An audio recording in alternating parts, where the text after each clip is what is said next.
Supreme court తీర్పు ఇచ్చినప్పటికీ కూడా అంటే ఢిల్లీలో కుక్కలు అనేవి ఎట్టి పరిస్థితుల్లో ఉండకూడదు, అన్నిటినీ తీసుకువెళ్ళి వేరే ఏదైనా షెల్టర్లో అయితే పెట్టేయాలని చెప్పేసి సుప్రీంకోర్టు తీర్పు ఇచ్చినప్పటికీ దానిపై చాలా వరకు పిటిషన్లు అయితే రావడం జరిగింది. సుప్రీంకోర్టు ఇచ్చిన తీర్పుపై అయితే కనుక సో రాష్ట్ర వ్యాప్తంగా ఉన్నటువంటి పలు ప్రాంతాల్లో కూడా వ్యాక్సిన్ అయితే కనుక వెయ్యాలని చెప్పేసి చాలా ఏరియాల్లో కుక్కలకి అయితే వ్యాక్సిన్లు అయితే వేస్తూ ఉన్నారు. అంటే షెల్టర్లో పెట్టడం కాదు, ఎక్కడికక్కడ కుక్కలకి అయితే వ్యాక్సిన్లే వదిలేస్తున్నారు.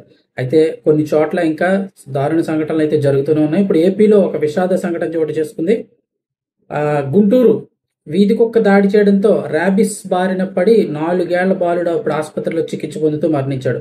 గుంటూరు జిల్లా పొన్నూరు మండలం వెల్లలూరు గ్రామానికి చెందిన తాడిశెట్టి రాజా జ్యోతి దంపతులకు ఒక కుమారుడు ఒక కుమార్తె సంతానం. వ్యవసాయ పనులు చేసుకుంటూ రాజా కుటుంబాన్ని పోషిస్తున్నాడు. 15 రోజుల క్రితం కార్తీక్ అనే 4 సంవత్సరాల బాలుడు ఇంటి బయట ఆడుకుంటుండగా వీధి కుక్క దాడి చేసింది. తల చేతులపై గాయాలు కావడంతో వెంటనే పొన్నూరు ఆసుపత్రికి తీసుకువెళ్లారు. చికిత్స చేస్తుండగా 3 రోజులకు బాలుడిలో మార్పు కనిపించడంతో విజయవాడలో ఉన్న ఒక ప్రైవేట్ ఆసుపత్రికి తరలించారు. పలు వైద్య పరీక్షలు చేసినటువంటి డాక్టర్లు బాలుడికి ర్యాబిస్ వ్యాధి సోకిందని నిర్ధారించారు. ఇంకా అప్పటి నుంచి చికిత్స చేస్తున్నా కూడా ఇంకా ఆరోగ్యం మెరుగుపడకపోవడంతో వెంటనే గుంటూరు జీజీహెచ్కి రెఫర్ చేశారు. అయితే అక్కడ చికిత్స పొందుతున్న బాలుడు ఆరోగ్యం మరింత విషమించి కన్నుమూశాడు. దీంతో గ్రామంలో విషాద ఛాయలు అమ్ముకున్నాయి.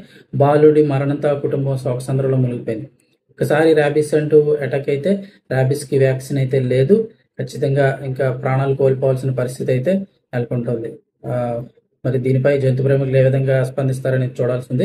అభంశుభం తెలియని 4 ఏళ్ల పిల్లవాడు అయితే కనుక ర్యాబిస్ వ్యాధి బారిన పడి చనిపోయాడు.